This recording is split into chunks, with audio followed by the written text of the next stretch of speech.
अच्छा देखें, जो कल हमने पढ़ा था उसमें इन्वेंट्री वैल्यूएशन का चैप्टर हमने पढ़ा था। इन्वेंट्री वैल्यूएशन की बाकी चीज़ें मैंने एग्जांपल्स के साथ आपको सारी चीज़ें बता दी थी। ठीक है, तो आज हम पढ़ते हैं इसको, आगे फर्दर प्रोसीड करते हैं कि हमारे पास इसकी कैलकुलेशंस और ये सारी चीज़ें आपने कैसे करनी है। सबसे पहले हम रिव्यू क्वेश्चंस करेंगे। अच्छा रज़ा, आपने कल मुझे एक क्वेश्चन कहा था करने के लिए, पहले वो मुझे बता दें। आपका था 7.6 क्वेश्चन था, रिव्यू क्वेश्चन 7.6। अच्छा मुस्कान और रज़ा, मैंने कल एक गूगल क्लासरूम में अपडेट किया था 7.6 का सॉल्यूशन, लेकिन मैं आपको यहाँ पर भी करवा देता हूँ, दोबारा वो क्वेश्चन करवा देता हूँ, ठीक है।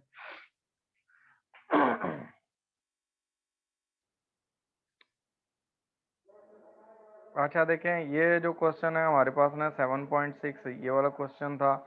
इसमें उसने कहा था कि आपने कैलकुलेशन करनी है, ठीक है। इसमें हमने कैलकुलेशंस करनी थी।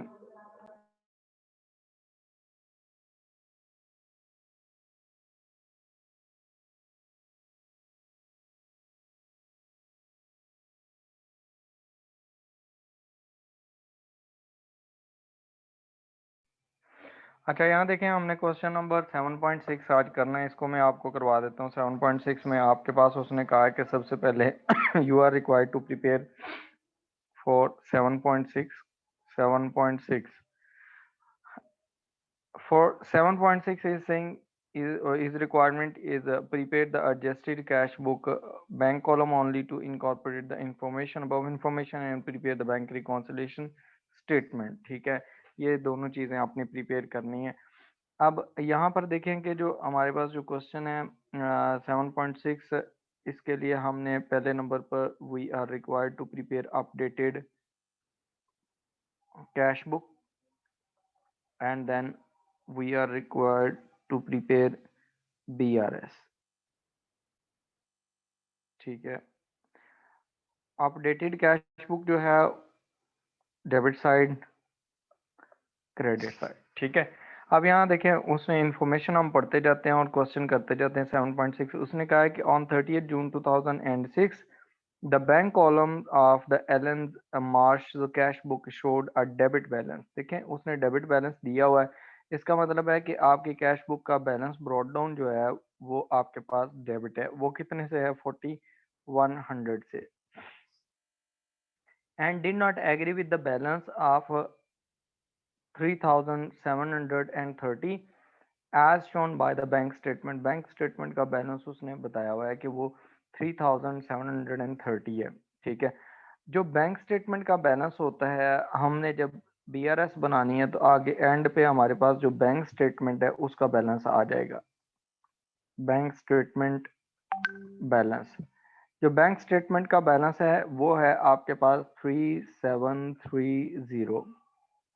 ठीक हो गया, ये दोनों बैलेंसेस आपने पुट कर देने। Later investigation reveal the following, ठीक है। उसमें पहली चीज है कि इन्वेस्टिगेशन की तो आपको पता चला कि bank charges amounting to 85 charge by the bank have not yet been entered in the cash book.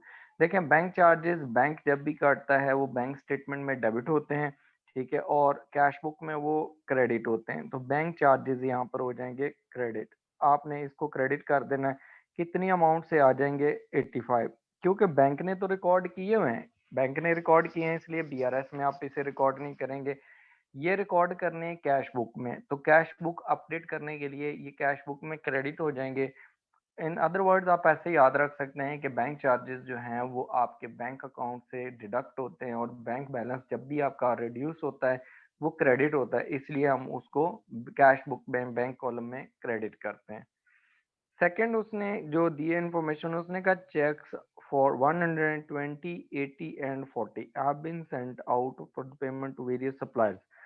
ये आपने चेक्स इशू किए हैं but have not yet been paid into the bank for those by those suppliers, they they are recorded in the cash book. ठीक है, जब आपने क्या किए, चेक्स इशू कर दिए, तो चेक्स जो हैं बैंक में प्रेजेंट नहीं हुए तो ये बीआरएस का पार्ट होते हैं, अनप्रेजेंटेड चेक्स।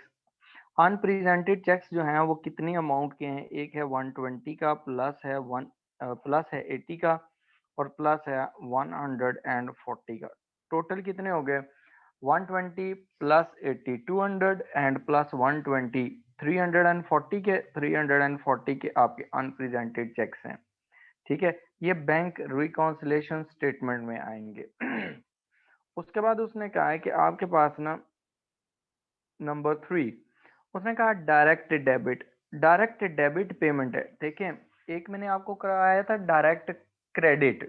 डायरेक्ट क्रेडिट का मतलब होता है कि someone has deposited money into the bank account. ये मैं करवा रहा हूँ, यहाँ पर लिख रहा हूँ डायरेक्ट क्रेडिट। डायरेक्ट क्रेडिट का मतलब है कि someone has directly deposited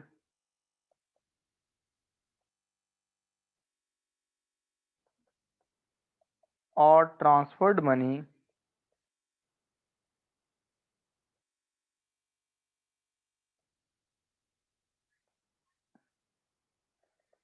into business account।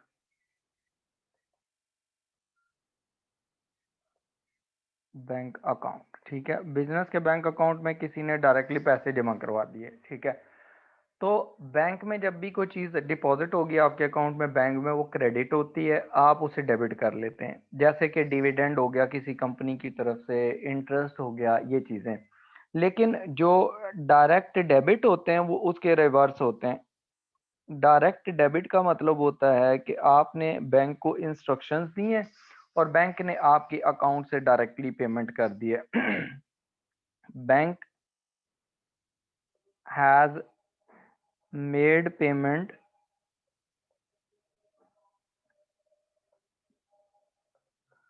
From your bank account directly. आपके बिजनेस का जो आपका अकाउंट है उसमें से डायरेक्टली बिजनेस ने पेमेंट कर दी है। देखें, बैंक में कोई चीज़ अगर डेबिट हो रही है तो आपके अकाउंट में डेफिनेटली वो क्रेडिट होनी चाहिए। उसने कहा डायरेक्ट डेबिट पेमेंट। अच्छा, इसमें कौन कौन सी आ जाते हैं? जैसे कि आपके यूटिलिटी बिल्स होते हैं। यूटिलिटी बिल्स, अब यूटिलिटी बिल्स जो होते हैं ये आपके पेमेंट्स होती हैं। इसमें आप स्केड्यूल नहीं करते पेमेंट। मतलब स्केड्यूल का मतलब होता है कि आप जैसे पेमेंट, हमने एक पढ़ा था स्टैंडिंग ऑर्डर। स्टैंडिंग ऑर्डर और डायरेक्ट डेबिट में डिफरेंस होता है। स्टैंडिंग ऑर्डर जो होता है, आप देखें यूटिलिटी का बिल जो होता है ना, जैसे टेलीफोन का बिल आ गया आपके पास, जो इलेक्ट्रिसिटी का बिल आ गया, गैस बिल आ गया, ये आपकी कंजम्पशन पे डिपेंड करता है। आपकी कंजम्पशन ज्यादा है तो बिल ज्यादा आएगा, कंजम्पशन कम है तो बिल कम आएगा। ठीक है, तो वो फिक्स अमाउंट नहीं होती। जबकि स्टैंडिंग ऑर्डर जो होता है ना, ये आपके स्पेसिफिक अमाउंट के लिए होता है। वो अमाउंट फिक्स होती है, तो बिजली का बिल तो आप फिक्स कर नहीं सकते, गैस का बिल आप फिक्स नहीं करते। ठीक है, वो डिपेंड करता है यूजेज पे।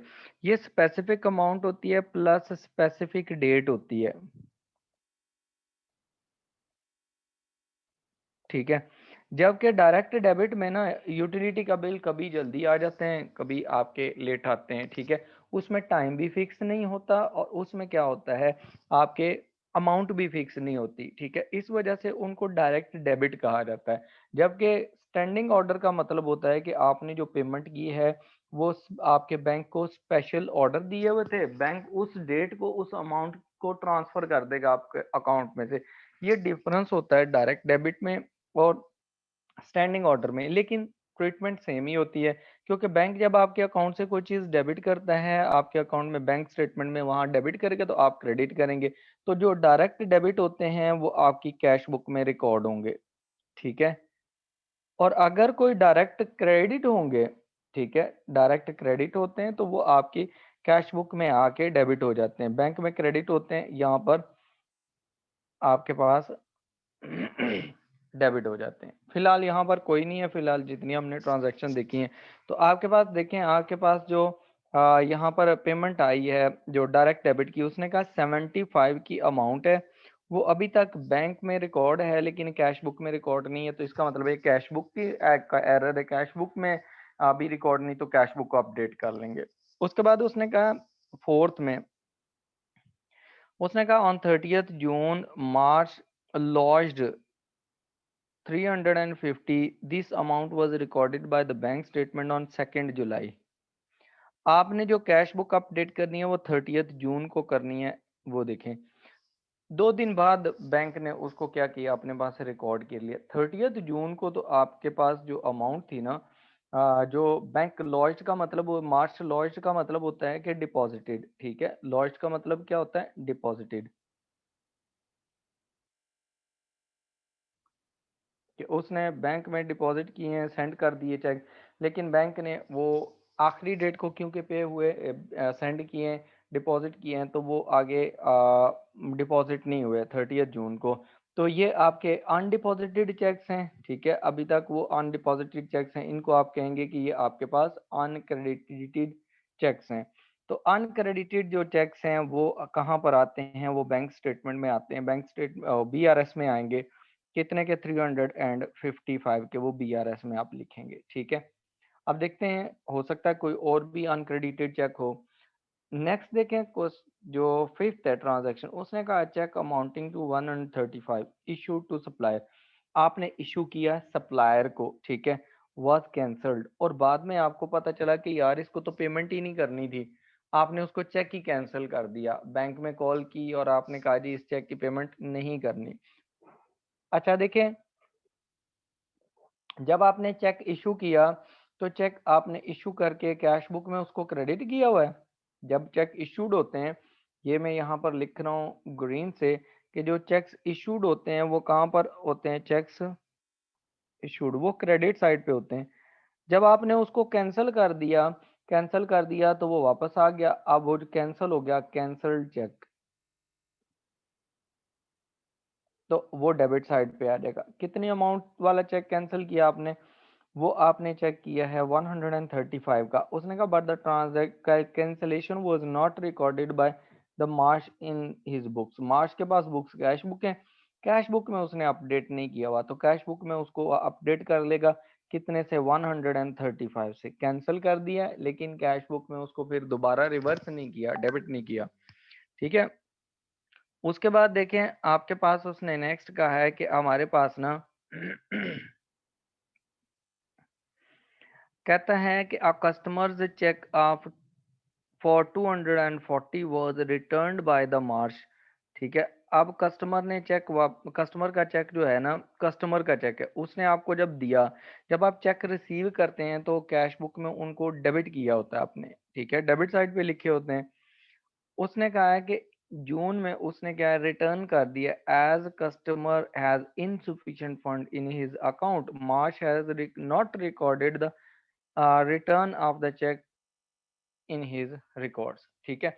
अब देखें, जब चेक रिसीव होता है तो जो चेक डिपॉजिट होते हैं वो डेबिट साइड पे कैश बुक में आते हैं, ठीक है। आपने बैंक में सेंड कर दिया चेक, अगर तो डिपॉजिट हो गया, ठीक है। बैंक ने उसको चेक को कर दिया है, क्या कहते हैं, डिसऑनर कर दिया है, कि उस जिस पर्सन ने, कस्टमर ने आपको चेक दिया उसके अकाउंट में पैसे ही नहीं है।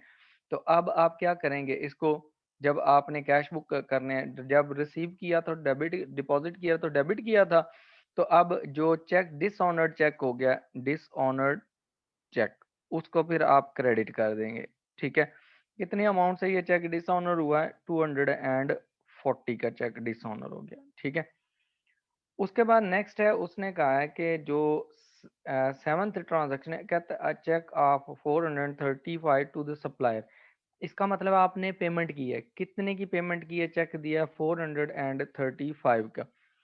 कहता है to a supplier correctly recorded by the bank, वो क्या किया आपने, बैंक में करेक्टली रिकॉर्ड हो गया, ठीक है, यानी कि बैंक स्टेटमेंट में कोई मसला नहीं है।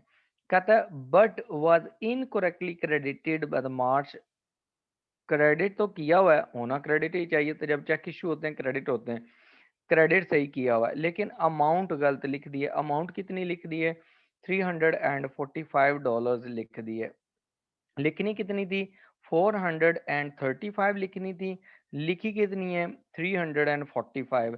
इसका मतलब है कि आपने क्रेडिट कम किया अमाउंट। तो आप जो करेक्शन ऑफ एरर करेंगे ना, करेक्शन ऑफ एरर, ये एरर आपकी कैश बुक में है, बैंक में नहीं है। कि आपने चेक जो है वो इश्यू क्रेडिट करना था 435 का, लेकिन आपने 345 का क्रेडिट किया। It means there is difference of $90, वो आप फर्दर क्रेडिट कर लेंगे। अब आप कैश बुक का ना नया बैलेंस निकाल लेंगे, अपडेटेड कैश बुक बैलेंस निकाल लेंगे। ठीक है, अपडेटेड जो कैश बुक बैलेंस है वो ज़रा चेक करें। आपके पास है 4100 प्लस आपके पास है 135। ये आपकी डेबिट साइड आपकी ग्रेटर है। डेबिट साइड का टोटल बन रहा है 4235। ठीक है, 4235। उसके बाद आप इसमें से क्रेडिट साइड माइनस कर लें। 85 आपने माइनस किया, माइनस आप 75 करेंगे, माइनस आप 240 करेंगे, और माइनस आप 90 करेंगे। तो आपके पास जो बैलेंस बच जाएगा वो बैलेंस आपका बैलेंस कैरिड डाउन आएगा। ये न्यू बैलेंस है, बैलेंस कैरिड डाउन। ये आ रहा है आपके पास 3745। ठीक है, अब ये क्या है, ये आपका डेबिट बैलेंस है। This is your debit balance of cash book. अब जब हम बीआरएस प्रीपेयर करेंगे तो बीआरएस में हम इसे क्या लिखेंगे, हमारे पास अपडेटेड कैश बुक बैलेंस है, अपडेटेड कैश बुक बैलेंस, ये डेबिट बैलेंस है। कितने का बैलेंस है ये आपके पास, 3745 का। ठीक हो गया। अब देखें अनप्रेजेंटेड चेक्स इसमें ऐड होंगे या लेस होंगे, वो किस लॉजिक के तहत ऐड या लेस होते हैं वो दोबारा बता रहा हूँ, सुन लें। देखें, आपने जो चेक इशू किए हैं आपके पास वो हो रहे हैं कैश बुक में credit. Check issued cash book में क्या होते हैं, क्रेडिट होते हैं। जबकि वही चेक जब बैंक में जाएंगे तो बैंक में होने चाहिए डेबिट। बैंक में क्या होने चाहिए, डेबिट। इसका मतलब है कि ये जो अनप्रेजेंटेड चेक्स हैं इनका जो बैलेंस है ये डेबिट बैलेंस है। ये कौन सा है, डेबिट बैलेंस।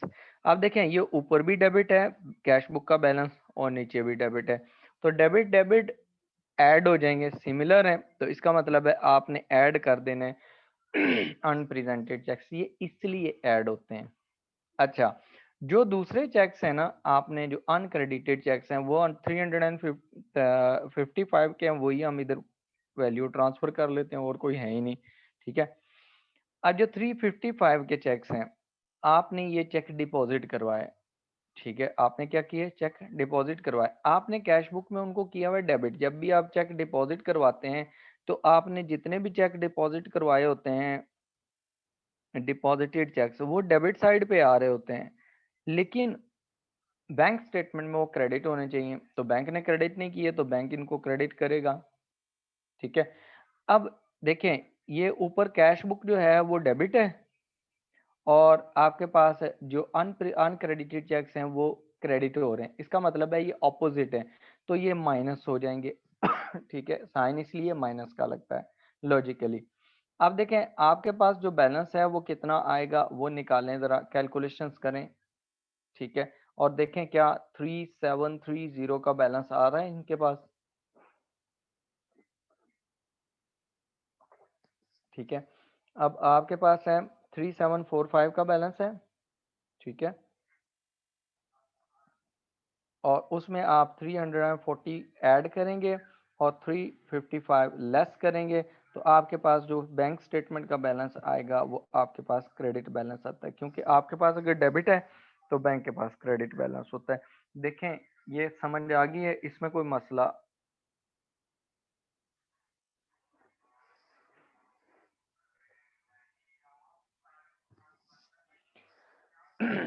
अब बात जो आउटस्टैंडिंग डिपॉजिट्स होते हैं ना, इसका मतलब होता है आपने चेक डिपॉजिट करवा दिए बैंक में, अभी तक बैंक में वो क्रेडिट नहीं हुए, these are called outstanding deposits. ठीक है, ये वही है जो यहाँ पर क्वेश्चन 3 है उसमें इस ये जो क्वेश्चन नंबर 7.6 है उसमें फोर्थ पॉइंट था कि आपके लॉजमेंट्स करवाई हैं लेकिन वो क्रेडिट नहीं हुई। ठीक है, इनको आप अनक्रेडिटेड अन आउटस्टैंडिंग डिपॉजिट्स भी कहते हैं, अनक्रेडिटेड या अनडिपॉजिटेड चेक्स भी कहते हैं। क्लियर है?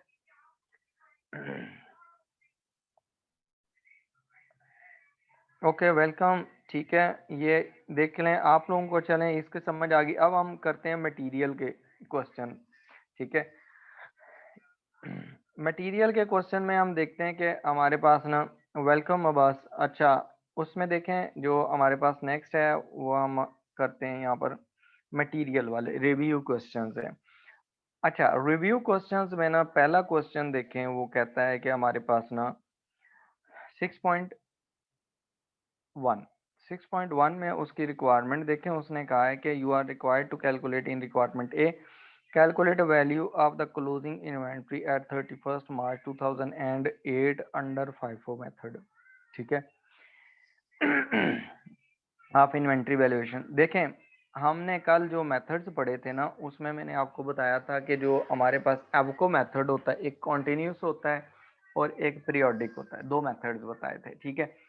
इसी तरह आपके पास जो हमने वो कॉस्ट कार्ड बनाया था ना इसमें जो रिकॉर्ड हो रही थी जिसमें इन्वेंट्री का अब उसमें क्या होता था कि हम परपेचुअली उसको रिकॉर्ड करते थे। परपेचुअली का मतलब कॉन्टिन्यूसली कि जो भी ट्रांजैक्शन हुई है फौरन हम उसको रिकॉर्ड कर लेते थे, रिकॉर्ड अपडेट कर लेते थे। पीरियोडिक में क्या होता था, एंड पे जाके करते थे। इस क्वेश्चन में उसने नहीं बताया कि कौन सा है, लेकिन क्वेश्चन में वो क्लियरली मेंशन करेगा एग्जाम में कि कौन सा मेथड यूज करना आपने। ठीक है। अच्छा जो हमारे पास ये मेथड था ना कल हमने जो किया था, यहाँ देखें आपको, ये जिसको हम कॉन्टिन्यूस कहते हैं ये हमारे पास परपेचुअल मेथड होता है, इसको परपेचुअल भी कहते हैं, परपेचुअल। ठीक है। Perpetual inventory costing system. ठीक है। परपेचुअल क्यों कहते हैं कि हम कॉन्टिन्यूसली उसको रिकॉर्ड और अपडेट करते रहते हैं रिकॉर्ड्स को। इसी तरह जो हमारे पास ये जो फाइफो का मेथड मैंने पढ़ाया था इसमें भी ये जो कॉस्ट कार्ड बनाया हुआ था ना इन्वेंट्री का, ठीक है, ये जो है ये भी परपेचुअल इन्वेंट्री सिस्टम है, ये भी क्या है, परपेचुअल है। जो हमारे पास होता था ना पीरियोडिक ये वाला, ये हमारे पास आता है, ये परपेचुअल पढ़ाया था मैंने आपको, मैं आपको और पीरियोडिक पढ़ाया था। ठीक है। अब इसमें अगर जाते हैं ना हम दूसरे मेथड में चले जाते हैं यहाँ पर, ये फाइफो इसमें भी पीरियोडिक हो सकता है। ठीक है। इसमें आपका फाइफो मेथड है,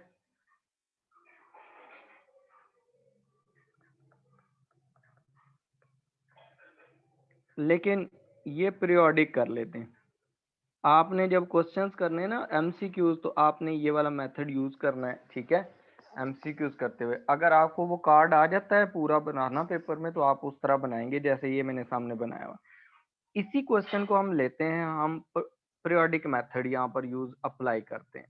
ठीक है। अब देखें पीरियोडिक कैसे अप्लाई करेंगे। सबसे पहले तो आपके पास आपने देखना है कि आपके पास ना क्लोजिंग स्टॉक कितना है। Find out the closing stock. Closing stock आप जैसे फाइंड आउट करेंगे वो कैसे आप फाइंड आउट करते हैं, ये फाइंड आउट करना है सबसे पहले। वो आपको कहता है कि you are required to find out the value of the closing stock, normally ये मांग लेता है। तो जब क्लोजिंग स्टॉक की वैल्यू फाइंड आउट करनी है तो जो आपके पास ये वाला मेथड होता है इसमें आप क्या करते हैं, आप क्लोजिंग स्टॉक फाइंड करते हैं। उसको फाइंड आउट करने के लिए क्या होता है, equation sales is equal to opening stock आपके पास था प्लस आपने परचेजेस की और माइनस आपके पास क्लोजिंग स्टॉक आ गया। तो आपके पास इस तरह फाइंड आउट हो जाता है कि आपका मिसिंग फिगर क्लोजिंग स्टॉक कितना है। अब देखें अगर हम देखते हैं ना यहाँ पर सेल्स वाला कॉलम जो हमने यहाँ पर ना सेल की हुई थी, ये सेकंड कॉलम था सेल्स वाला। अब इसमें क्या किया था, हमारे पास जो सेल्स आ रही थी यूनिट्स में वो 220 यूनिट्स थे, जो हम यहाँ पुट कर लेते हैं। और हमारे पास उसमें अगर ये जैसे हमने ये कैलकुलेशन नहीं की हुई, ठीक है, हमारे पास ऊपर से डाटा देखें ना अगर, तो ओपनिंग स्टॉक आपके पास था 100 यूनिट्स का। ठीक है। फिर आपने परचेजेस की हैं 100 यूनिट्स की। फिर आपने जो सेल्स की हुई हैं, सेल्स अगर आप यहाँ से देख लेना ऊपर जो क्वेश्चन है, फॉर एग्जांपल आपको ये डाटा क्वेश्चन में सीधा गिवन है, तो आपके पास सेल्स हैं 120 की और आपके पास सेल्स हैं 100 की। तो आपके पास 220 की ये सेल्स हो गई। आपके पास परचेजेस कितनी, एक परचेजेस 100 की है, दूसरी परचेजेस भी 100 की हैं, ये भी आपने परचेज किया है। Now you can find out the closing stock. ठीक है। क्लोजिंग स्टॉक इक्वेशन को सॉल्व करके निकाल लेंगे। अब देखें इक्वेशन को सॉल्व करेंगे तो ये 300 हमारे पास इस साइड पे ऐड हो रहा है, दूसरी साइड पे माइनस हो जाएगा, तो 220 minus 300 would be equal to closing stock. तो क्लोजिंग स्टॉक आपके पास कितना आ गया, 80 का, 80 यूनिट्स का। अब इनकी वैल्यू निकालनी है आपने। Now you will calculate the value of closing stock under FIFO method. ये पीरियोडिक मेथड है, ठीक है। जब हम वैल्यू कैलकुलेट करेंगे, देखें आपके पास 80 यूनिट्स हैं। 80 यूनिट्स का मतलब है कि आपके inventory will be at the latest value, inventory will be at the latest value. जो लेटेस्ट वैल्यू है ना, उस पे इन्वेंट्री होगी, रिकॉर्ड होगी, ठीक है। अब लेटेस्ट वैल्यू हमारे पास कौन सी है, देखें सबसे एंड पे हमने कौन से परचेज किए यूनिट्स, वो देख लें। सबसे एंड पे जो हमारी परचेजेस हैं वो हैं 4 जून वाले, 4 जनवरी वाली, सॉरी 4 जनवरी को हमने सबसे एंड पे परचेज किए। 100 यूनिट्स हमने परचेज किए थे और इन्हीं में से हमारे पास 80 यूनिट्स रिमेनिंग है। तो क्लोजिंग स्टॉक हमारे पास 80 यूनिट्स हैं और 80 यूनिट्स जो हमने परचेज किए थे उनकी वैल्यू क्या थी, एक यूनिट की $14। उससे मल्टीप्लाई करके हम वैल्यू निकाल लेंगे 1120, ठीक है। ये इस तरह आप सॉल्व करेंगे। अच्छा, अब ये जो क्वेश्चन हमारे पास है ना, यहाँ पर जो पहला क्वेश्चन है ये देखें। अब पहले क्वेश्चन में ना उसने आपको कहा है रिक्वायरमेंट ए में, रिव्यू क्वेश्चन में, कि you are required to calculate the value of the inventory at 31 March 2008। End पे ये क्लोजिंग डेट है, ये स्टार्ट की डेट 1 जनवरी है। उसने कहा है कि इस डेट को जो आपके पास अनसोल्ड गुड्स हैं उनकी आपने कैलकुलेशन करनी है अंडर फाइफो मेथड और अंडर इन्वेंट्री वैल्यूएशन मेथड, दूसरे फाइफो के तहत। अब इसमें दोनों मेथड आप यूज करेंगे, पीरियोडिक भी और कॉन्टिन्यूस भी, यानी कि परपेचुअल, ठीक है। पहले हम कैलकुलेशन कर लेते हैं। फाइफो मेथड में ए रिक्वायरमेंट है, फाइफो मेथड है और पीरियोडिक मेथड है,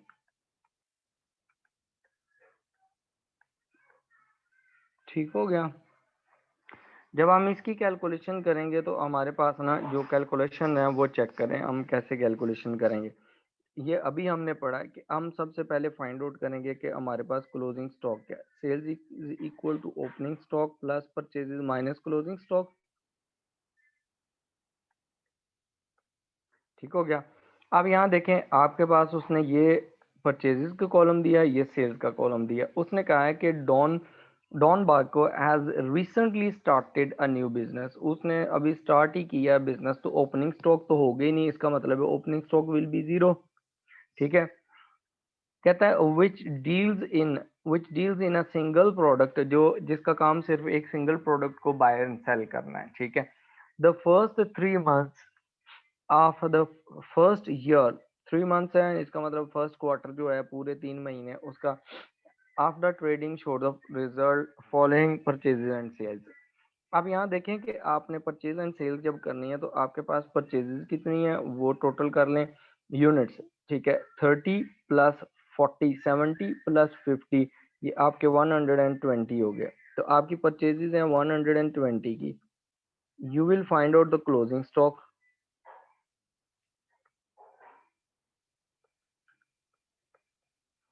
एंड सेल्स। सेल्स आपको यहाँ कैलकुलेट करनी पड़ेंगी, 20 प्लस 35 प्लस 28, तो ये टोटल कितनी हो गई आपके पास, 20 प्लस 35 55 और प्लस 28 83। आपके पास जो यूनिट सोल्ड हैं वो आपके 83 यूनिट्स हैं, ठीक है।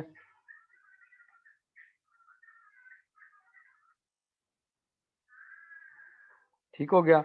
अब देखें आपने क्लोजिंग स्टॉक फाइंड आउट करना है तो 120 दूसरी साइड पे जाके माइनस हो जाएगा, तो you will find out the closing stock, ठीक है। 120 दूसरी साइड पे जाके माइनस हो जाएगा, तो क्लोजिंग स्टॉक आपका निकलेगा 37 यूनिट्स। ये आपके क्लोजिंग स्टॉक है। अब आपने फाइंड आउट करना है, उसने कहा वैल्यू फाइंड आउट करनी है आपने, इन्वेंट्री आपने फाइंड आउट करनी है। Now you are required to find out the value. जब आप वैल्यू फाइंड आउट करेंगे तो वैल्यू में आप मेथड देख, हमारे पास है FIFO का। अब हम वैल्यू ऑफ क्लोजिंग स्टॉक निकालते हैं। Value of closing stock, closing stock की वैल्यू जब निकालेंगे तो अंडर FIFO मेथड जो लेटेस्ट परचेजेस की होती है ना क्लोजिंग डेट से पहले, सबसे पहले वो चेक करते हैं कि कितनी परचेजेस थी। अब देखें आपके पास इन्वेंट्री 37 की और आपने 31 से पहले जो परचेजेस की हैं वो की हैं 1 मार्च को, इस डेट को 1 मार्च को, मार्च में, और वो आपने 50 यूनिट्स परचेज की। इसका मतलब है जब बाकी सेल हो गए और आपके पास जो एंड पे बच गए हैं वो 50 यूनिट्स बच गए हैं, तो आपके पास क्लोजिंग स्टॉक है 50 यूनिट्स हैं, ठीक है, और उनकी सेल्स प्राइस देखें, और सॉरी कॉस्ट, उनको आपने $5 के हिसाब से परचेज किया, तो मल्टीप्लाई बाय 5 कर देंगे, तो आपके पास जो वैल्यू ऑफ क्लोजिंग स्टॉक आ जाएगी वो 250 की आ जाएगी। ठीक हो गया, क्लियर है? अच्छा, अगर हम लगाते हैं दूसरा मेथड, ये हमारे पास है 6.1।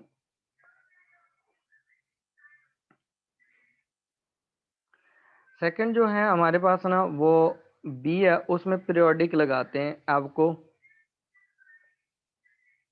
मेथड है और उसमें आपने पीरियोडिक आगे मेथड लगाना है, आपको पीरियोडिक मेथड। इसमें हम क्या करते हैं, सबसे पहले तो हम value cost per unit calculate कर लेंगे कि हमारे पास कॉस्ट पर यूनिट कितनी है, एवरेज कॉस्ट।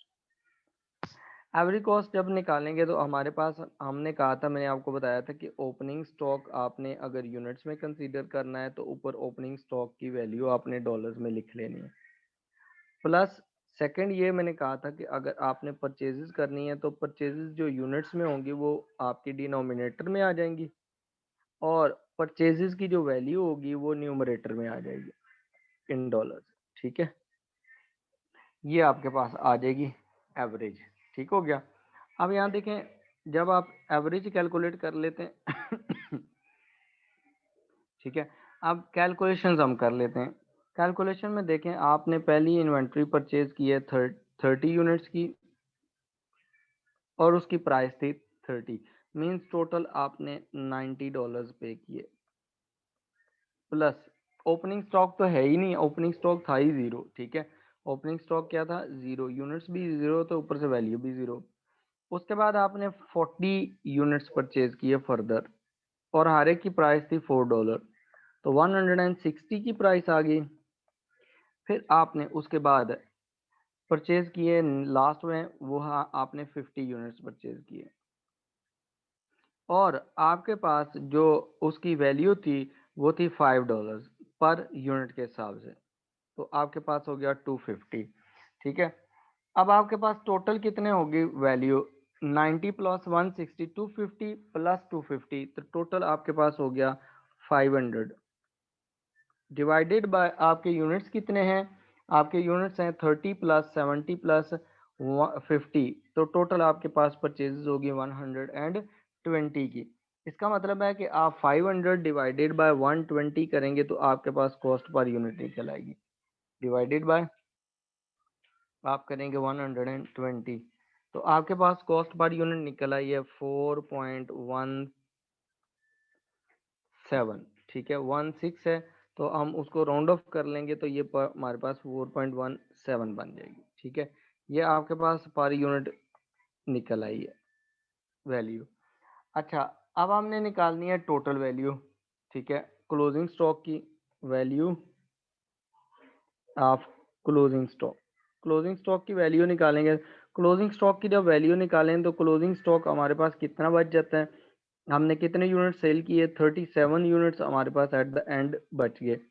ठीक है, और एक यूनिट की प्राइस है हमारे पास, कॉस्ट है 4.17। ठीक है, तो 37 मल्टीप्लाई बाय 4.17, तो ये आपकी $154 की आपकी वैल्यू आ जाएगी। ठीक हो गया। एवको के तहत देखें वैल्यू हाई है, वो आ रही क्लोजिंग स्टॉक की वैल्यू 250, क्योंकि उसमें आप लेटेस्ट जो इन्वेंट्री होती है, वो लेटेस्ट जो हाई वैल्यू यूनिट्स होते हैं वो इन्वेंट्री में पड़े होते हैं, और जो पुराने होते हैं लो कॉस्ट वाले वो इशू हो जाते हैं प्रोडक्शन को। ठीक है, क्लियर है? वो यानी कि आपने सेल कर दी या प्रोडक्शन को इशू कर दिए, दोनों हो सकते हैं। यहाँ तक क्लियर है? इसमें कोई कंफ्यूजन यहाँ पर?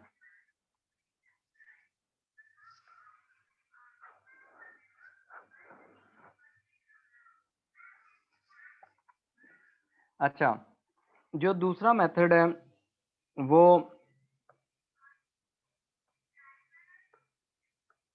जो सेकंड मेथड है उसमें देखें जो हमारे पास ना मेथड आता है कॉन्टिन्यूस मेथड। कॉन्टिन्यूस मेथड जो जब आप कैलकुलेशन करते हैं ना कॉन्टिन्यूस मेथड के मुताबिक, तो या परपेचुअल इन्वेंट्री सिस्टम, तो वो आप यहाँ पर कैलकुलेशंस कर लेंगे। ये वो ज़रा इजी हो है, तो लेकिन मैं कर देता हूँ यहाँ पर एक क्वेश्चन के लिए। ठीक है, आपका फाइफो मेथड है और परपेचुअल इन्वेंट्री सिस्टम है। ठीक है, डेट लिखेंगे हम लोग, परचेज का डाटा लिखेंगे, सेल का डाटा लिखेंगे और बैलेंस लिखेंगे। डेट, परचेज, सेल और बैलेंस। ठीक है, अब इसमें देखें जब डाटा हम पुट करेंगे तो डाटा हमने कैसे पुट करना है।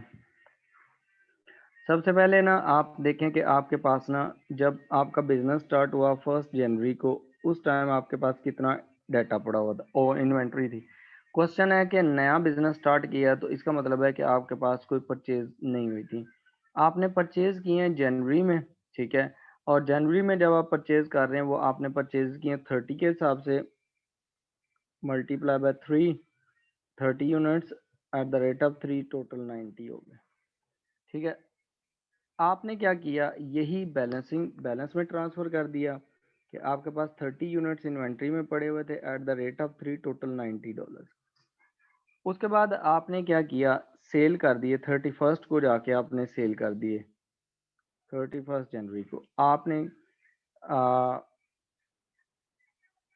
जो यूनिट्स है ना वो कितने सेल किए, 20 यूनिट्स। ठीक है, जो ये वाली प्राइस गिवन है ना साथ में, ये सेल्स प्राइस है, दिस इज सेल्स प्राइस, तो आप इसे कंसीडर नहीं करेंगे कैलकुलेशन कॉस्ट कैलकुलेट करते हुए।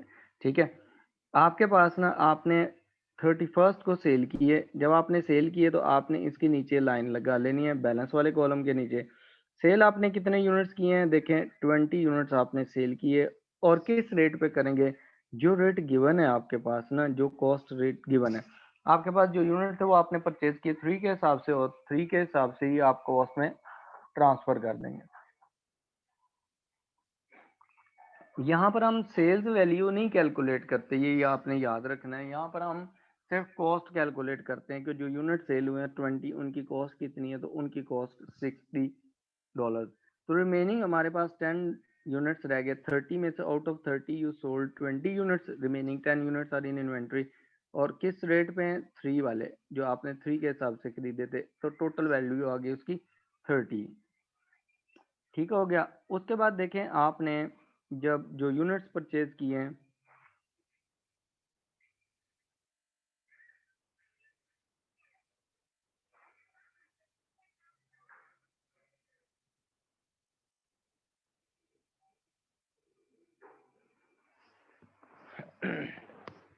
अच्छा क्वेश्चन है यहाँ पर ना, जो मुर्तज़ा है, मुर्तज़ा आपका क्वेश्चन है मुर्तज़ा नवीद का, कि फाइफो जो पीरियोडिक मेथड है उसमें जो क्लोजिंग स्टॉक की वैल्यू कैसे निकाली है। ठीक है, मैं दोबारा रिपीट कर देता हूँ, आप सुन लें। देखें, सबसे पहले हमने क्लोजिंग स्टॉक निकाला 37 यूनिट्स, फाइफो के तहत निकाल ली है। उसके बाद हमने देखना है कि ये जो यूनिट 37 हमारे पास बच गए हैं, ये कौन से यूनिट्स हैं। फिर हमने मेथड देखा, मेथड है फाइफो, जो फर्स्ट इन हुए हैं वो फर्स्ट आउट हो गए, यानी कि जो पहले परचेज किए वो पहले सेल कर देने हैं। तो इसका मतलब है कि आपके पास जो एंड पे इन्वेंट्री बचती है वो बचती है जो सबसे एंड पे आपने परचेज की है। तो सबसे एंड पे जो परचेज की है वो मार्च 1 को हमने परचेज किए हैं 50 units at the rate of 5। तो इसका मतलब है 50 यूनिट्स परचेज किए थे, 13 उनमें से भी सेल हो चुके हैं, ठीक है। तो रिमेनिंग 37 जो यूनिट्स बचे हैं उनकी जो कॉस्ट होगी वो सबसे एंड पे जो परचेज की हुई वो वाली कॉस्ट होगी। तो वो कितने हैं, 5 के हिसाब से आपने परचेज किए, इसलिए उसको मल्टीप्लाई किया हमने 5 से, ठीक है। उसके बाद नाइला रजाक, आपका भी यही क्वेश्चन था, ये मैंने बताया 5 से क्यों मल्टीप्लाई किया। मल्टीप्लाई इसलिए किया है कि आपने सबसे एंड पे ये इन्वेंट्री परचेज की थी $50, 50 यूनिट्स परचेज किए थे $5 के हिसाब से। तो जो 50 आपने 5 के हिसाब से परचेज किए थे उसमें से सिर्फ 37 रह गए हैं जो क्लोजिंग स्टॉक है। अगर ये होता ना क्वेश्चन थोड़ा सा डिफरेंट, उसको थोड़ा सा चेंज कर लेता हूँ मैं, कि आपकी इन्वेंट्री फॉर एग्जांपल 60 यूनिट्स रह जाती, कितने यूनिट्स रह जाती, 60 यूनिट्स। तो उसमें क्या होना था, सबसे एंड पे आपने परचेज किए 50 यूनिट्स, वो कहिए 5 के हिसाब से, तो आप उसको 5 के हिसाब से मल्टीप्लाई करके चार्ज कर लेते, कैलकुलेट वैल्यू, लेकिन वो 50 यूनिट्स की वैल्यू थी। रिमेनिंग 10 यूनिट्स जो है वो उससे पहले जो परचेज की हुई है उसमें से होंगे, ठीक है। अगर मैं यहाँ पर सपोज करता हूँ,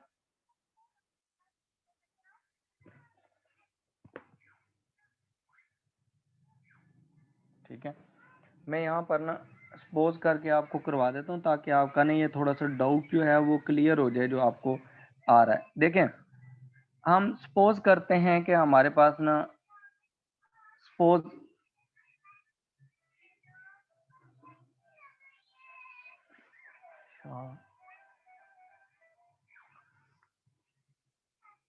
closing stock in units is equal to 60 units.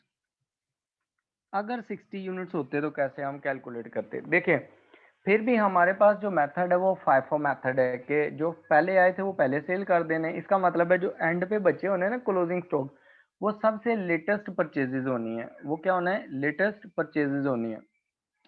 तो अब हमने इनको कैसे ट्रीट करना है 60 का। अब ये जो 60 यूनिट्स है सबसे एंड पे हमारे पास जो परचेज हुए हैं वो 1 मार्च को परचेज हुए हैं 50 यूनिट्स, ठीक है। इसका मतलब है कि सबसे एंड पे आपके पास 50 यूनिट्स वो पड़े हुए हैं जो आपने एंड पे परचेज किए हैं, और उनकी कॉस्ट आपने पे की थी $5 के हिसाब से, ये हो गए 250, एक ये पड़े हुए हैं। तो 10 यूनिट्स जो हैं वो आपके पास अभी कौन से पड़े हुए हैं, जो उससे पहले परचेज किए हैं। तो 1 मार्च से पहले जो आपने परचेज किए हैं वो 1 फेब को परचेज किए हैं। 1 फेब को जो परचेज किए हैं वो आपने कितने पर यूनिट्स परचेज किए थे, 40, 10 अभी उसमें से भी बाकी हैं, और उनकी प्राइस क्या है 4।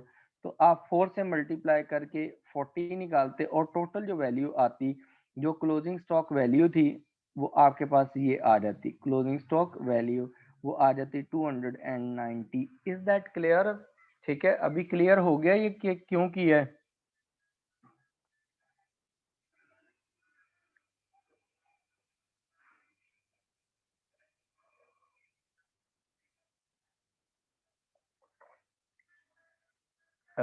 अब्बास, मेथड कोई भी रहे, यूनिट्स क्लोजिंग स्टॉक 37 ही रहेंगे। ये जो मैंने ऊपर ब्लू में लिखा हुआ है वो मैंने लिखा हुआ है कि I have suppose this situation, ठीक है, कि अगर ऐसा होता तो फिर आपने कैलकुलेशन कैसे करनी थी, ठीक है।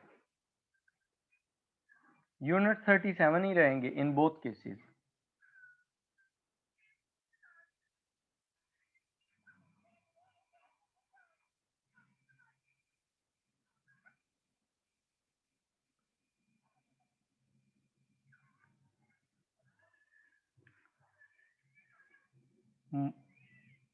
अच्छा, ये वाले जो आप मुर्तज़ा यहाँ पर कंफ्यूज हो रहे हैं, इसको ये वाले इस वैल्यू पे, ये 37 यूनिट्स हैं, ठीक है। ये आपके पास value of closing stock 37 units at the rate of 5 हो गया, वाकई ठीक है आप, ओके वेरी गुड। वो मैंने कैलकुलेशन में थोड़ी मिस्टेक कर दी कि आपके पास क्लोजिंग स्टॉक 37 यूनिट्स हैं और वो एट द रेट ऑफ 5 आएंगे, टोटल होगा आपका 185, ठीक हो गया, ठीक है। वो दोनों केसेस में यूनिट सेम रहते हैं क्लोजिंग स्टॉक के, वो मैंने कैलकुलेशन लिखते हुए ऐसे कर दिए, ठीक है। अच्छा देखें आगे, नेक्स्ट देखें हमारे पास जो है, जो हम कैलकुलेशंस कर रहे थे अभी, हमारे पास ये वाला मेथड जो है। अब ये देखें हमारे पास ना जो फिर हमने परचेज किया उसमें से 31 जनवरी को 20 के सेल कर दिए, 30 यूनिट्स हमारे पास रह गए थे। फिर हमारे पास ना 1 फेब को भी हमने परचेज किए। 1 फेब को जो हमने परचेजेस किए हैं वो 40 यूनिट्स परचेज किए eight the rate of 4। Total उनकी कॉस्ट आ गई 160। ठीक हो गया। अब यही 160 हमने इधर ट्रांसफर कर दिया। 40 इंटू 4 इज इक्वल टू 160। ठीक है, ये कितना है 160। अब आप देखें कि आपने जो फेब के एंड पे सेल कर दिए 28 फेब को आपने यूनिट्स जो सेल किए हैं वो 35 यूनिट सेल किए हैं। अब ये 35 यूनिट्स कौन से सेल करने हैं? जब 35 यूनिट्स आप यहाँ पर पहले लाइन लगा लें उसके बाद सेल की बारी आ जाएगी। 28 फेब को आपने सेल किए हैं, कितने यूनिट्स हैं 35। देखें मेथड कौन सा है, जो फर्स्ट इन हुए हैं वो फर्स्ट आउट करने हैं। तो इसका मतलब है जो पहले ये जो हैं आपने 10 यूनिट्स पहले वाले आउट करने हैं, सेल करने हैं। 10 units at the rate of 3, तो ये 30 यूनिट्स आपके हो गए। प्लस रिमेनिंग आपके पास कितने रह गए 35 टोटल करने हैं। तो 25 यूनिट्स आपने जो सेल करने वो न्यू में से सेल करने हैं जो आपके पास 4 के हिसाब से पड़े हुए हैं। ठीक है, तो आपके पास इनकी वैल्यू कितनी आ जाएगी, ये टोटल ये 100 के आपके पास यूनिट्स जो आपने सेल कर दिए। ठीक हो गया, 25 यूनिट्स आपने सेल किए हैं। कौन से? जो आपने बाद में परचेज किए 1 फेब को। पुराने यूनिट्स जो पड़े हुए थे वो पहले आपने सेल कर दिए 10। अब रिमेनिंग कितने बच गए आपके पास? 40 में से 10 जो है वो सारे सेल हो गए, 40 में से 25 सेल हो गए, तो बाकी बच गए आपके पास 15 यूनिट। ठीक है, 15 यूनिट्स की वैल्यू जो होगी वो आपके पास आ गई, मल्टीप्लाई बाय 4 करेंगे तो 60 यूनिट, $60 आ गई। ठीक है, अब आपने क्या करना है इसके बाद? अब आप देखें कि आपने उसके बाद ना 1 मार्च को परचेज किया 50 यूनिट्स के। ठीक है, 1 मार्च। ठीक है, 1 मार्च को आपने 50 यूनिट्स परचेज किए एट द रेट ऑफ 5। उनकी टोटल वैल्यू आ गई 250। यही 250 आपने इन्वेंट्री में भी ट्रांसफर कर दिए। सॉरी, 50 यूनिट्स हैं और 250 के साथ 50 यूनिट्स। ठीक है, ये आपने ट्रांसफर कर दिए इन्वेंट्री में, बैलेंस में। अब आपने इसके बाद सेल करनी है इन्वेंट्री। जब आप सेल करने के लिए गए 31 मार्च को, तो 31 मार्च को आपने सेल किए, कितने यूनिट सेल कर रहे हैं? 50 यूनिट्स आप सेल कर रहे हैं। ठीक है, तो 50 यूनिट्स जो आप सेल कर रहे हैं वो कैसे आप सेल करेंगे? पहले पुराने यूनिट सेल करने हैं, ये 15 यूनिट्स जो पुराने पड़े हुए हैं, 15 एट द रेट ऑफ 4 के हिसाब से, ये आपके पास 60 के हिसाब से ये चलेंगे। रिमेनिंग आपने कितने 35 यूनिट सेल करने। ठीक है, टोटल सॉरी 28 यूनिट सेल करने। 28 में से 28 यूनिट्स उसमें से 15 सेल कर दिए, बाकी आपके रह गए 13 यूनिट्स। तो 13 यूनिट्स जो आप सेल करेंगे वो आप सेल करेंगे न्यू इन्वेंट्री में से। ठीक है, न्यू इन्वेंट्री जो है वो आपने खरीदी है 5 के हिसाब से। ठीक है, तो ये 13 इंटू 5 कितना हो जाएगा आपके पास? 65। ठीक है, 65 आपके पास इसकी वैल्यू आ गई। अब आपके पास क्लोजिंग स्टॉक में क्या बच गया? आपके पास 15 पहले वाले यूनिट सारे सेल हो गए। ठीक है, उसके बाद ये जो 50 यूनिट्स थे इसमें से भी 13 आपने सेल कर दिए हैं। रिमेनिंग रह गया आपके पास 37। 37 at the rate of 5 multi it would be equal to हमारे पास 185। ठीक है, 37 मल्टीप्लाई बाय आपके पास 5 वुड बी इक्वल टू 185। देखें यहाँ पर भी 185 निकला और यहाँ पर भी हमने 185 ही निकाला हुआ है, कैलकुलेशंस की हुई है। इसलिए दोनों मेथड्स में आप ऐसे ही कैलकुलेशन करेंगे। इसी तरह आपके पास जो अगर मेथड लगाते हैं ना दूसरा एबको में परपेचुअल एबको,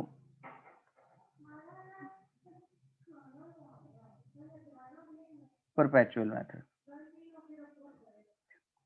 परपेचुअल मेथड जो एबको में है वो देखें वो आप कैसे अप्लाई करेंगे।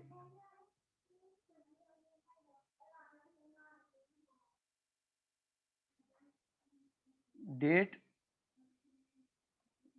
परचेज सेल और बैलेंस।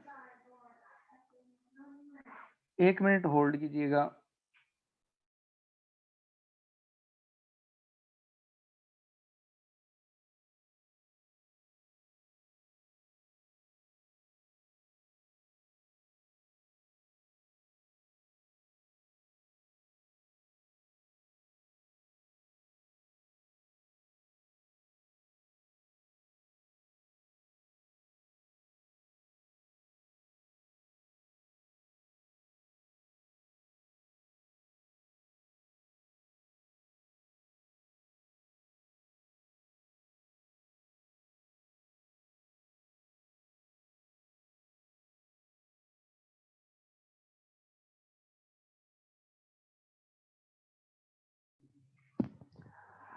अच्छा देखें, जो हम एवको के तहत परपेचुअल जो सिस्टम लगाते हैं उसमें हम कैसे कैलकुलेशंस करेंगे। सबसे पहले तो आप यहाँ देखें कि आपके पास ओपनिंग इन्वेंट्री कितनी है। जो हमारे पास डाटा, हमारे पास ना ओपनिंग इन्वेंट्री है ही नहीं। बिजनेस नया स्टार्ट हुआ है, 1 जनवरी को हमने परचेज ही किए, परचेज किए 30 units at the rate of 3, total उनकी वैल्यू 90। ऊपर जो कैलकुलेशन हुई है फाइफो में वही कैलकुलेशन यूज कर रहा हूँ, तो वही बैलेंस में ट्रांसफर हो जाएंगे। 30 into 3 multiply it would be equal to 90। ठीक है, उसके बाद नेक्स्ट देखें, आपने जो 31 जनवरी को आपने उसमें से सेल कर दी। जो सेल किए हैं वो आपने कितने किए हैं, 20 यूनिट सेल किए हैं। इसके नीचे आप लगा लेंगे लाइन पहले। ठीक है, कितने यूनिट्स आपने सेल किए हैं, वो आपने यूनिट सेल किए हैं 20 यूनिट्स जो आपने सेल किए हैं वो आपने सेल की, वो जब सेल किए तो उनकी कॉस्ट थी 3 के हिसाब से आपने उन्हें चार्ज किया, तो आपके ये आ गए 60, और रिमेनिंग आपके पास 10 यूनिट्स रह गए, उनकी कॉस्ट 3 के हिसाब से निकली 30। ये बैलेंस है आपके पास।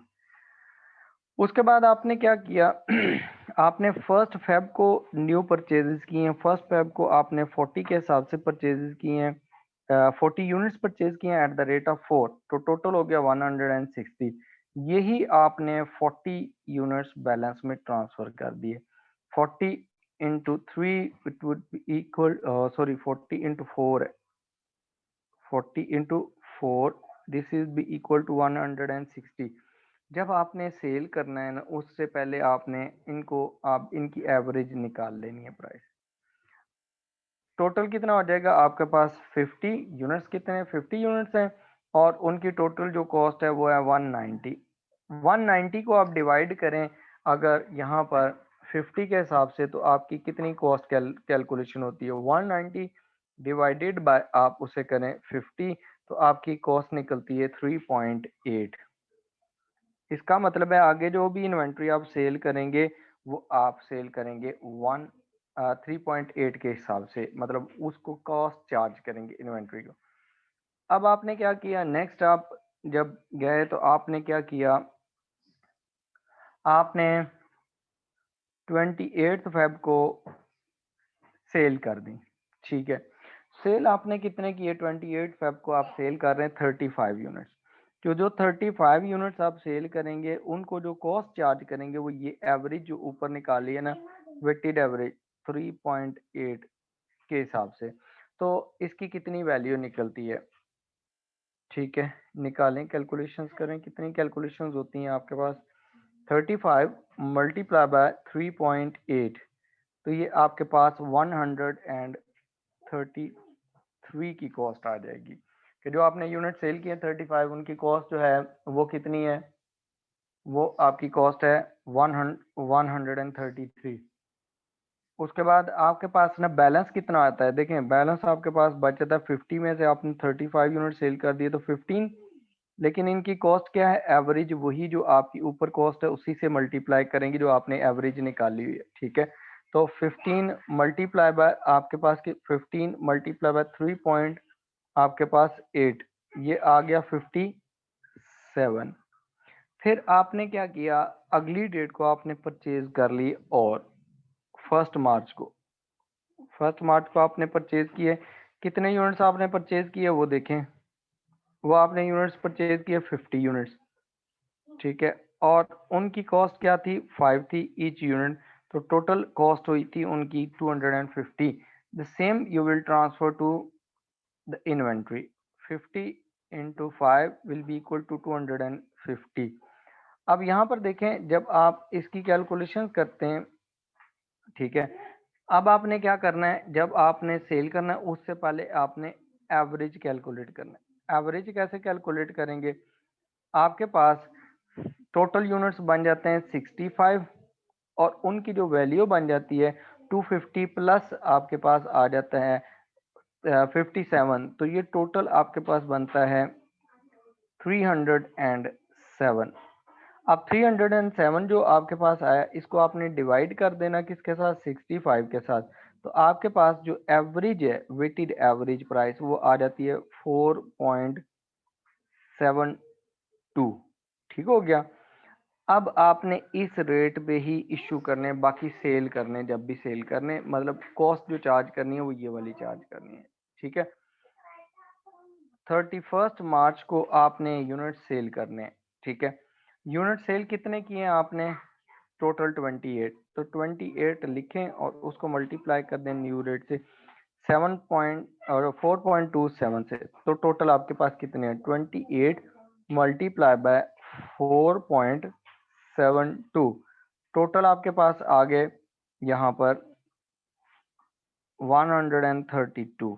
ठीक हो गया। अब आपके पास क्लोजिंग कितना स्टॉक बच गया, क्लोजिंग स्टॉक 65 में से 28 आपने सेल कर दिए, तो कितने बाकी बचे, 37, जो आपने यूनिट्स पहले भी निकालने, और किस रेट पे आएंगे, ये जो आपने ऊपर रेट निकाला हुआ है 4.72 multiply by 37 multiply bye 4.72, 37 multiply bye 4.72, तो आपके पास जो कॉस्ट आती है वो आती है 175 राउंड ऑफ करके।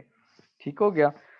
अब देखें, जो हमारे पास हमने कैलकुलेशंस की हैं, दोनों मेथड्स हैं आपके पास, वो पेपर में बताएगा कि परपेचुअल यूज करना है या पीरियोडिक यूज करना है। ठीक हो गया। और अगर नहीं बताता तो आप कोई भी मेथड यूज कर सकते हैं, बेटर ये है कि फिर एवको मेथड यूज करें। ठीक है, क्लियर है यहाँ तक। अच्छा देखें, यहाँ तक कोई क्वेश्चन हो, यहाँ पर यहाँ तक कोई क्वेश्चन हो आपका।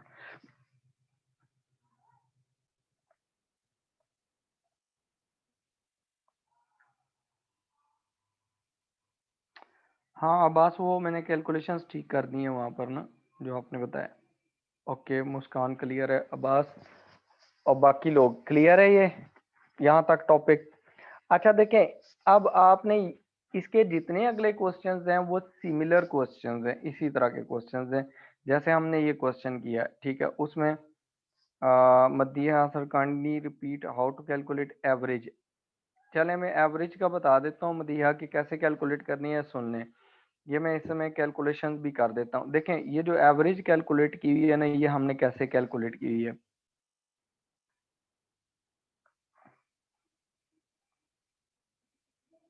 इसको कहते हैं वेटेड एवरेज कॉस्ट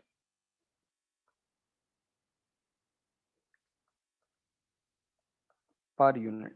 ठीक है, ये हमने कैसे कैलकुलेट की है कि हमने टोटल लिया ये वाली वैल्यू 190 की, आपकी टोटल वैल्यू दोनों ओपनिंग जो पुराना स्टॉक बचा हुआ था प्लस न्यू परचेजेस की है, उनकी टोटल वैल्यू आ रही है $190 की। ठीक है, और पुराना जो स्टॉक हमारे पास अवेलेबल था प्लस न्यू परचेज की है, वो टोटल बनती है हमारे पास 50, तो हम उसको 50 यूनिट्स के साथ डिवाइड कर देते हैं। ठीक है, तो हमारे पास एवरेज कॉस्ट आ जाती है, ये बनती है 3.8 per unit. This is called weighted average cost. Weighted average cost क्यों कहते हैं कि हम ये वाले वेट्स यूज कर रहे हैं जिनको हम यूनिट्स कहते हैं इधर, और कॉस्ट को भी हम टोटल करके कंसीडर कर रहे हैं। ठीक है, that's why this is called weighted average cost. ठीक है, कि आपने पहले जितने यूनिट्स हैं उनको मल्टीप्लाई कर दिया उनके रेट के साथ और उनका टोटल कर दिया, और फिर आपने टोटल कॉस्ट को डिवाइड कर दिया नंबर ऑफ यूनिट्स के साथ, तो this is called weighted average cost. ठीक है, any other question. Murtaza Naveed clear है, ओके। मुस्कान, परचेजेस रिटर्न्स भी ऐसे ही ट्रीट होंगी जैसे आपने सेल्स वाले लिखा है ना, उसी कॉलम में ही आप डाल के उसको परचेजेस रिटर्न कर दें, ठीक है।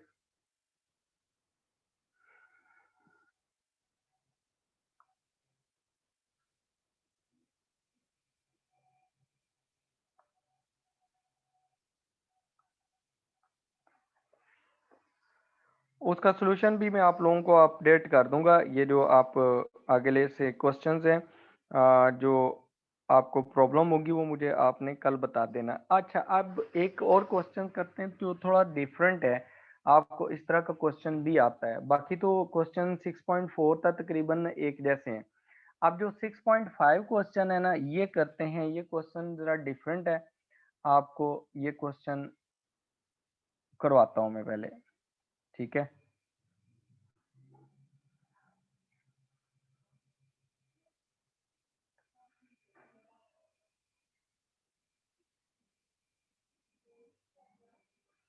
6.5, इसमें वो क्या कह रहा है, कहता है calculate the closing inventory figure to be shown in the financial statements as 31 December 2003।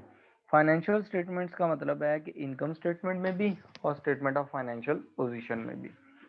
अब इसमें वो कहता है क्या है कि इसमें ये होता है कि आपने कुछ एरर्स किए होते हैं, कुछ चीजें रिकॉर्ड नहीं की होती हैं, आपको एक बैकवर्ड रिवर्स कैलकुलेशन करनी पड़ती है। जो मैंने आपको टी अकाउंट बनवाया था कल, जो इन्वेंट्री का, आप अगर उसको उस तरीके से कर लें तो ये उस तरीके से भी हो जाता है, इजीली हो जाता है। पहले हम इसको उस तरीके से करते हैं ताकि ये आपका इजी हो जाए, ठीक है, इजी कैलकुलेशन आपको समझ आ जाए। 6.5 में उसने कहा है कि Darren warden prepares his accounts on 31 दिसंबर। ये क्लोजिंग डेट है कि किस डेट को अकाउंट्स प्रिपेयर होते हैं, 31 December each year. But unfortunately the inventory count could not take place. Inventory count कल हमने पढ़ा था कि ये क्या है, इन्वेंट्री स्टॉक टेकिंग को कहते हैं। वो कहता है स्टॉक टेकिंग नहीं हो सकती अनटिल 5 जनवरी 2005। यानी कि अकाउंट बनते हैं 31 दिसंबर 2003 को अकाउंट्स बनने थे। जब आपके अकाउंट्स बनते हैं तो उस दिन आप स्टॉक टेकिंग की होती है आपने, कि आपके पास इतना स्टॉक, इतनी वैल्यू का स्टॉक पड़ा हुआ है, लेकिन अनफॉर्चुनेटली आप नहीं कर सके, जिसकी वजह से 5 दिन आगे हो गए, 5 जनवरी 2004 तक चला गया। On which date the inventory was valued at 53,400। अब इस डेट को इन्वेंट्री की वैल्यू उसने निकाल ली है, वो है 53,400 क्लोजिंग वैल्यू दी। कहता है subsequent investigations showed that the during the period from 1st January to 5th sorry 1st January to 5th January 2004, 5 दिन है। कहता है the following transactions took place, ठीक है। अब यहाँ देखें, आपको अगर इस तरह का क्वेश्चन आए तो आपने इन्वेंट्री अकाउंट प्रिपेयर कर लेना है। इन्वेंट्री आपके पास एसेट होता है। इन्वेंट्री क्या होता है, एसेट। इन्वेंट्री एसेट है तो जब एसेट का अकाउंट बनाते हैं तो ओपनिंग बैलेंस जो होता है ना, ब्रॉड डाउन, वो डेबिट साइड पे आता है, एसेट का बैलेंस ब्रॉड डाउन। और यही हमने फाइंड आउट करना है, क्योंकि उसने कहा है कि पिछले साल 31 दिसंबर को जो बैलेंस आया होना है हमारे पास, 31 दिसंबर 2003 को, वही हमारे पास ओपनिंग बैलेंस आया होना है 1 जनवरी 2004 को, ठीक है। ये हमने फाइंड आउट करना है, मिसिंग फिगर है।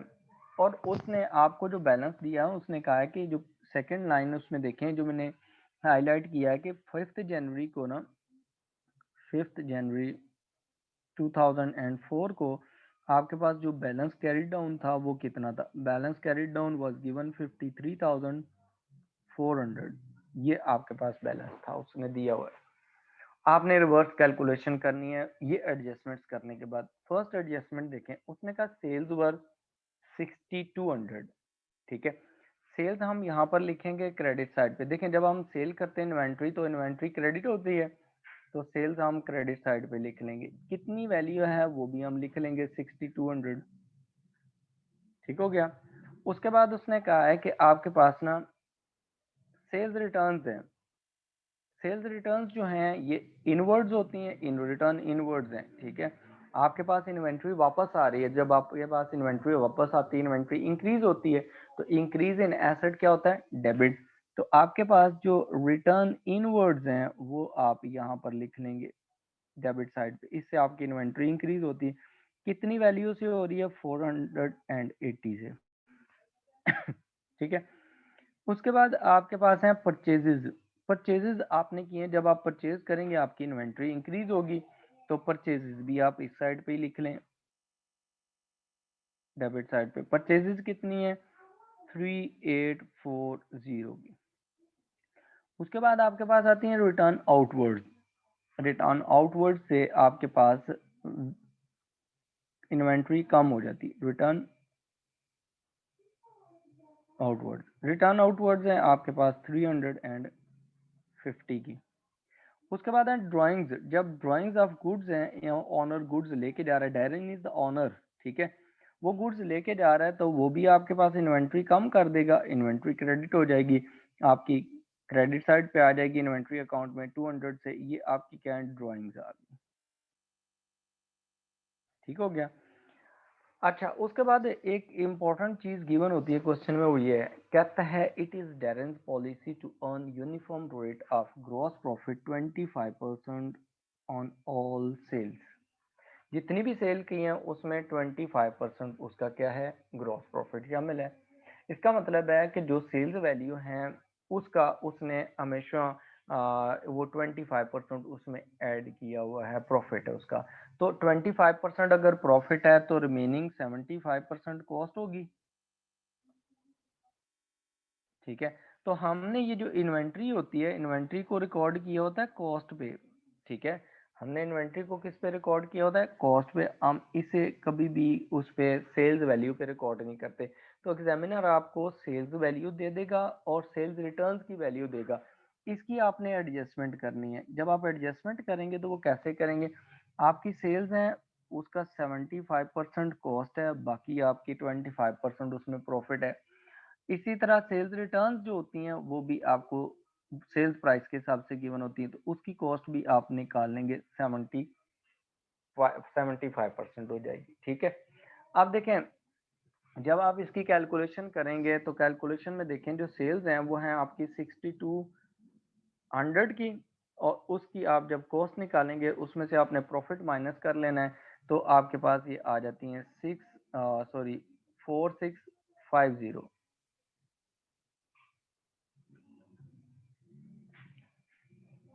4650, ठीक हो गया।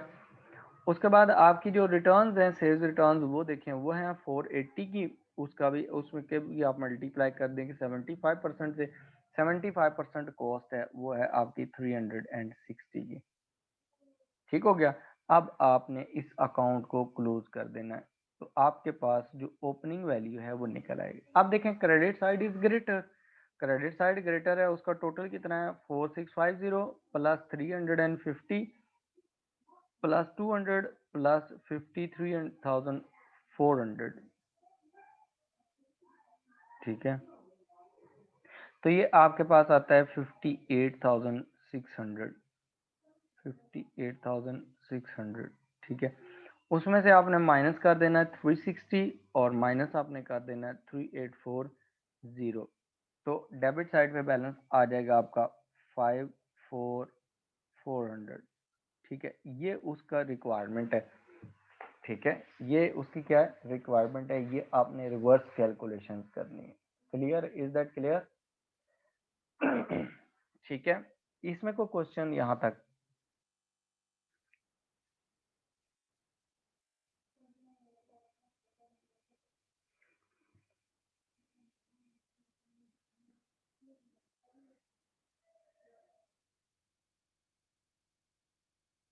यहाँ तक क्लियर है? अब देखें, इसमें ना अगर आप इसको अल्टरनेटिव वे से करना चाहते हैं तो you can do this through the alternative वे, ठीक है। अल्टरनेटिव वे में वो मैं आपको करवा देता हूँ कि अल्टरनेटिवली आप इसे कैसे अटेम्प्ट करेंगे।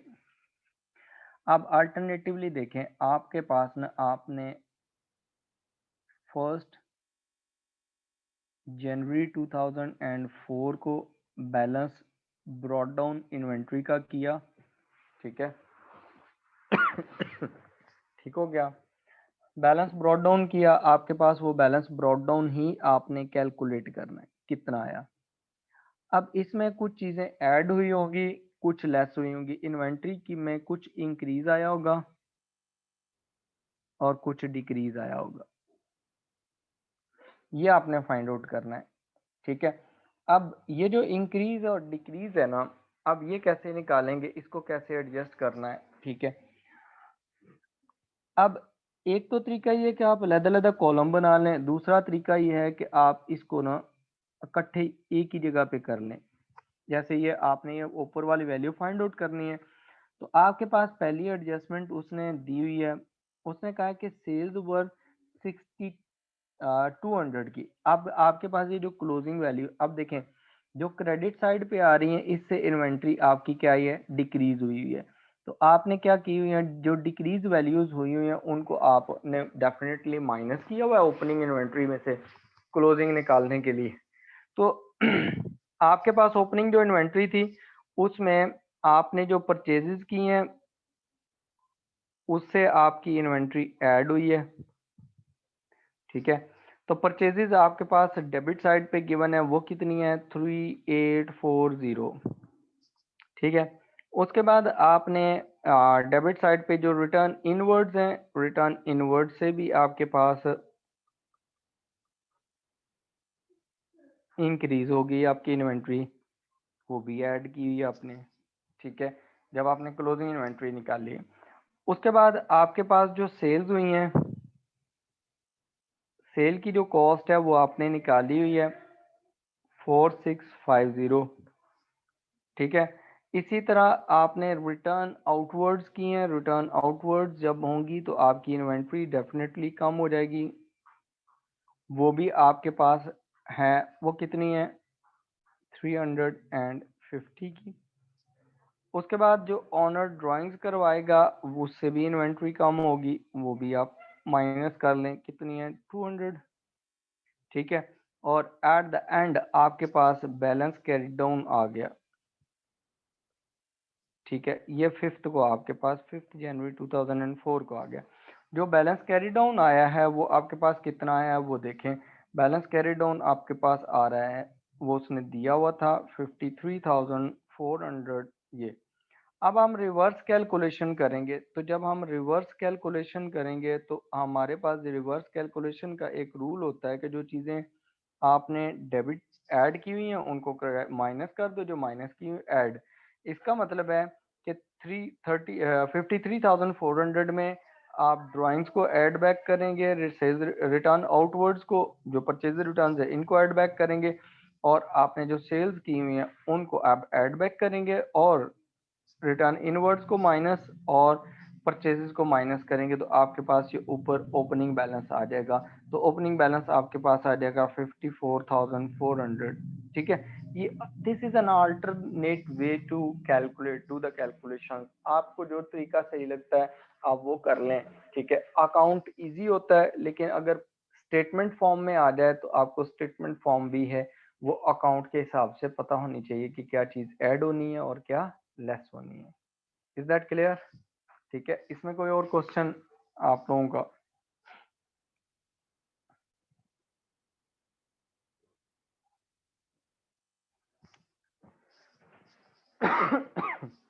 देखें यहाँ तक कोई क्वेश्चन हो आपका? रजा क्लियर है, ओके वेरी गुड। आप देखें जो क्वेश्चन नंबर 6.6 है ना, वो सिमिलर क्वेश्चन है, उसमें कोई चेंज नहीं है, ठीक है। आपके पास जो क्वेश्चन है ना आगे 6.7, इसमें ट्रांजैक्शन जरा ज्यादा है, ठीक है। आप ट्रांजैक्शन जो ज्यादा है वो जरा मैं करवा देता हूँ आपको, अंडरस्टैंडिंग के लिए समझा देता हूँ कि आपने 6.7 जो है उसमें कैसे करना है। एक स्टूडेंट ने आगे कहा था कि 6.7 इज अ डिफरेंट क्वेश्चन, ठीक है। वो 6.7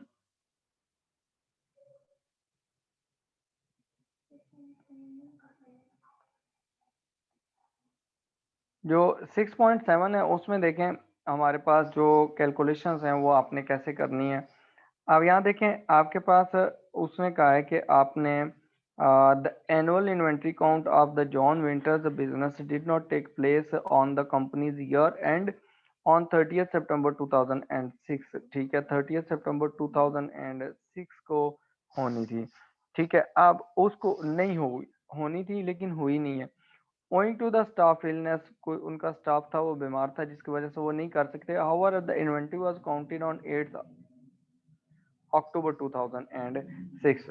उन्होंने 8 दिन बाद उसकी काउंटिंग करवा ली। ठीक है, विच showed the inventory value of 24,600। अब यहाँ देखें ये जो वैल्यू उसने दी हुई है ना, ये उसने बता दिया कि ये आपके पास ना 24,600 है। 24,600 जो है ना, ये आपके पास वैल्यू दी हुई है क्लोजिंग। ठीक है, बैलेंस कैरिड डाउन गिवन है। ठीक है, बैलेंस कैरिड डाउन गिवन है। अब आपने क्या करना है, अब आपने इसको भी ऊपर वाले क्वेश्चन की तरह रिवर्स शुरू करना है। उसने कहा the following transaction to place during the period from 1 to 8 October. Sales आपने की हैं।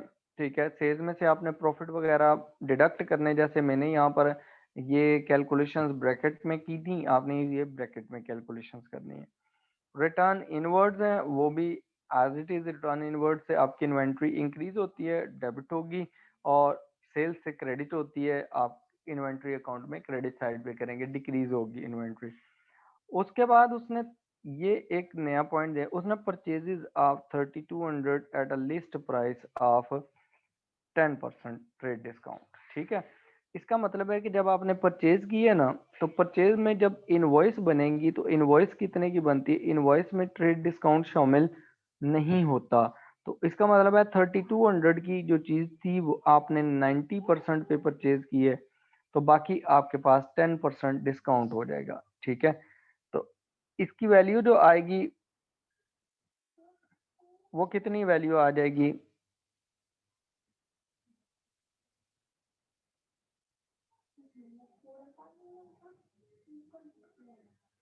इसकी वैल्यू कैलकुलेट करें।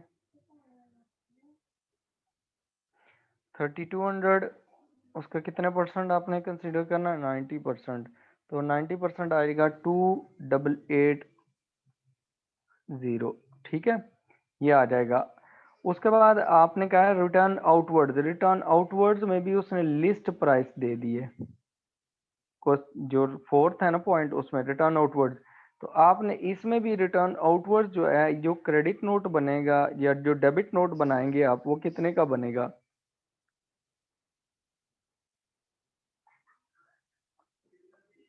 डेबिट और क्रेडिट नोट, ये कितने का बनेगा, ये बनेगा इसमें से भी आपके 220 है, 220 में से आपने ये माइनस कर लेने। माइनस कितने करेंगे आप, 220, उसमें से भी आपने 90% कंसीडर करना है। ठीक है, बाकी 90% कंसीडर करेंगे तो ये आपके पास कितने आ जाएंगे, कैलकुलेट करें वैल्यू, ये आपके पास आ जाएगी 198 आई थिंक सो। कैलकुलेट करें।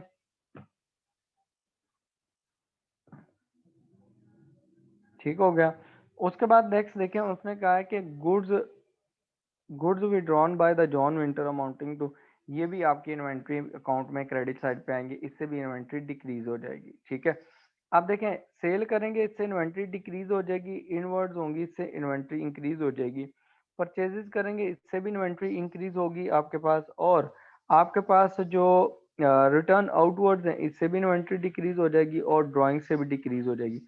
उसने कहा however on checking the figures the following additional facts also discovered.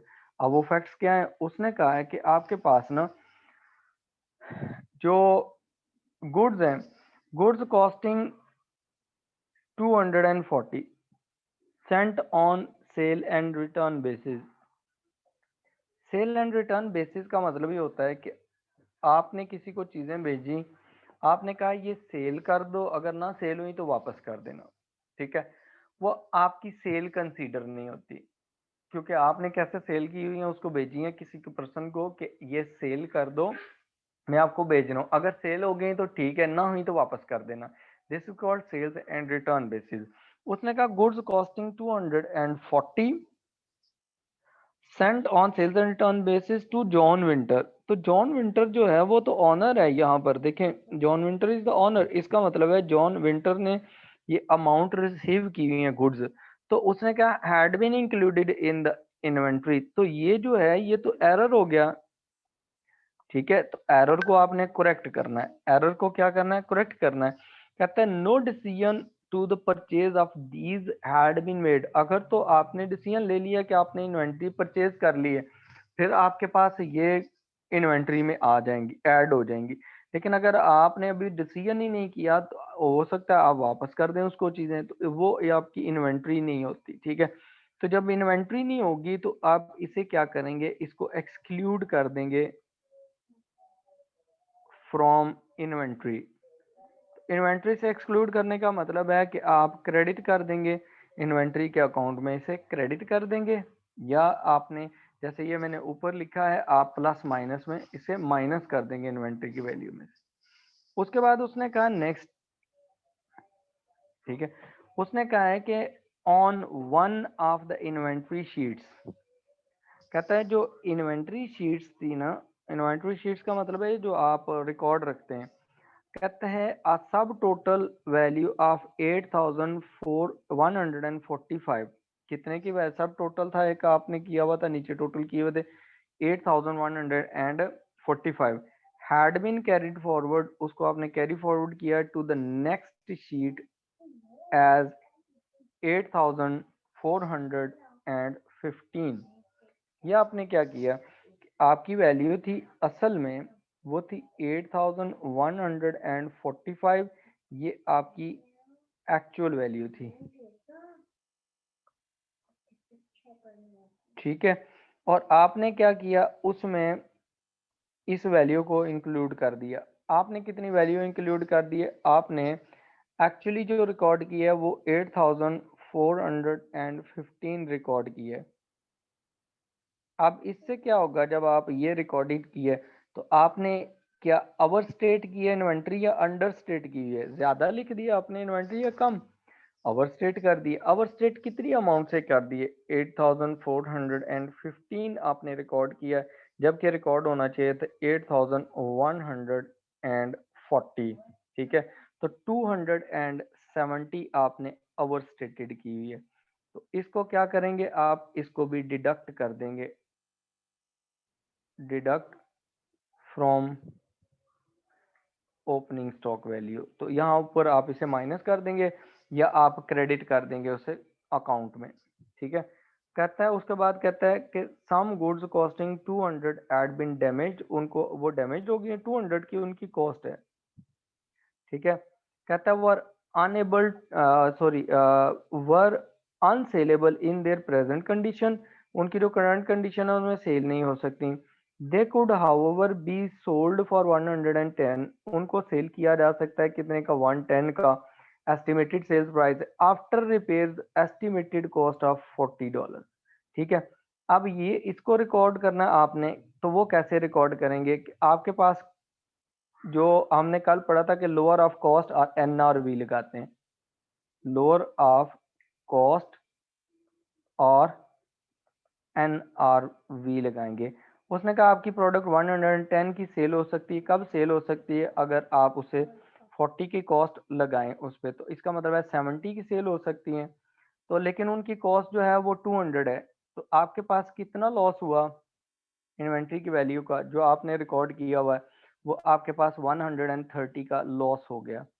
अब ये जो लॉस है इसको क्या करेंगे, जो इन्वेंट्री अकाउंट होगा उसमें क्रेडिट कर देंगे, उसमें क्रेडिट कर देंगे, या इसे हम डिडक्ट कर देंगे उससे फ्रॉम ओपनिंग स्टॉक वैल्यू। ठीक है, फिर हम उस पे पहुंचते हैं। अच्छा, उसके बाद उसने कहा है नेक्स्ट के inventory did not include goods which were received on 28 सितंबर। ठीक है, बट हैड इनवॉइस। ठीक है, अब यहाँ पर क्या हुआ कि आपने इन्वेंट्री इंक्लूड नहीं की, तो इसे आप ऐड अप कर दें इन्वेंट्री में, तो ये ऐड हो जाएगी, अगर अकाउंट बना रहे हैं तो उसमें डेबिट कर दें। और उसके बाद लास्ट है ग्रॉस प्रॉफिट, आपने उसमें ऐड कर देना है, और उसके हिसाब से ग्रॉस प्रॉफिट आप बल्कि माइनस करेंगे जो सेल्स हैं और जो आपके पास इन्वेंट्री है।